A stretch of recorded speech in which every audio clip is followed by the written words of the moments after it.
ಕೊನೆಗೆ ಸರ್ಕಾರದಲ್ಲೂ ಕೂಡ ಮಂತ್ರಿಯಾಗಿ ಸೇವೆಯನ್ನು ಮಾಡಿ ಅಪಾರ ಜನಸಾಮವನ್ನು ಬಳಗವನ್ನು ಕಟ್ಟಿದಂಥವ್ರು.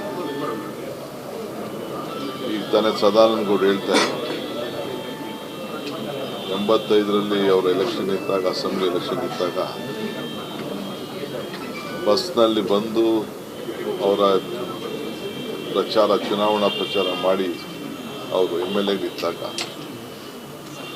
ಬಂದಿದ್ರು ಅನ್ನೋದನ್ನು ಅವರು ನೆನೆಸ್ಕೊಳ್ತಾ ಇದ್ದಾರೆ.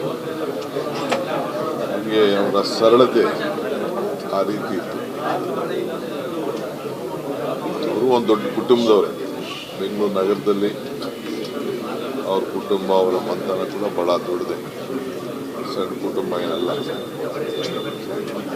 ಅವರ ಬಹಳ ದೊಡ್ಡ ಅಭಿಮಾನಿ ಬಳಗ ಇದೆ. BJP ಮತ್ತು ಯಡಿಯೂರಪ್ಪನವರು ಅವ್ರನ್ನ ಬಹಳ ಹತ್ತಿರದಿಂದ ಎಲ್ಲ ತೀರ್ಪುಗಳಲ್ಲೂ ಕೂಡ ವಿಶ್ವಾಸಕ್ಕೆ ತೆಗೆದುಕೊಳ್ತಾ ಇದ್ದು ನಾನು ಗಮನಿಸಿದ್ದೇನೆ. ನಮ್ಮ ಹತ್ರ ಅನೇಕ ವಿಚಾರಗಳನ್ನು ಕೂಡ ಅವರು ಚರ್ಚೆ ಮಾಡ್ತಾ ಇದ್ರು.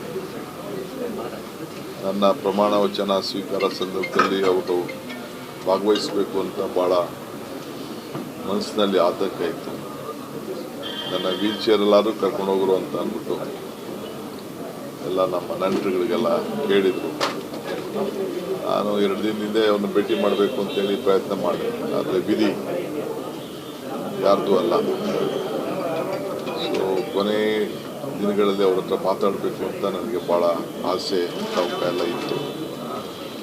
ಅದಾಗಲಿಲ್ಲ. ಇವತ್ತು ನಾನು ಅವರ ಸರ್ಕಾರದ ಗೌರವದೊಂದಿಗೆ ಅವರಿಗೆ ಭೇಟಿ ಮಾಡುವಂಥ ಒಂದು ಸಂದರ್ಭದಲ್ಲಿ ನಾನು ಇದ್ದಿದ್ದೇನೆ. ದೊಡ್ಡ ಕುಟುಂಬ ಅವ್ರದ್ದು, ದೊಡ್ಡ ಅಭಿಮಾನಿ ಬಳಗ.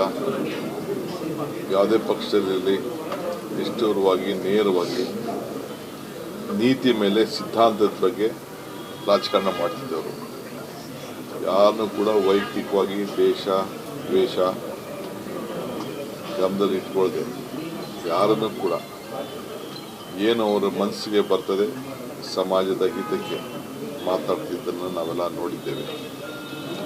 ವಿಶೇಷವಾಗಿ ಅವರು ವಿಧಾನ ಪರಿಷತ್ನಲ್ಲಿ ಪ್ರತಿಯೊಂದು ಭಾಷಣೆಗೂ ಕೂಡ ನಮ್ಮ ಯುವ ಪೀಳಿಗೆಗೆ ಒಂದು ದೊಡ್ಡ ಮಾರ್ಗದರ್ಶನ. ಅವರು ಅವರ ಚೌಕಟ್ಟು ಬಿಟ್ಟು ಎಲ್ಲೂ ಕೂಡ ಯಾವ ಮಾತು ಕೂಡ ಎಲ್ಲೂ ಆಡ್ತಿರಲಿಲ್ಲ. ಅಂಥ ಸರಳ ಸಜ್ಜನಿಕೆಯ ರಾಜಕಾರಣಿ ಇವತ್ತು ನಮ್ಮ ಜೊತೆ ಇಲ್ಲ. ಸರ್ಕಾರ ಅವ್ರ ಕುಟುಂಬಕ್ಕೆ ಮತ್ತು ಅವರೆಲ್ಲ ಅಭಿಮಾನಿಗಳಿಗೆ ಭಾಳ ದುಃಖದಲ್ಲಿ ನಾವು ಕೂಡ ಭಾಗಿಯಾಗಿದ್ದೇವೆ.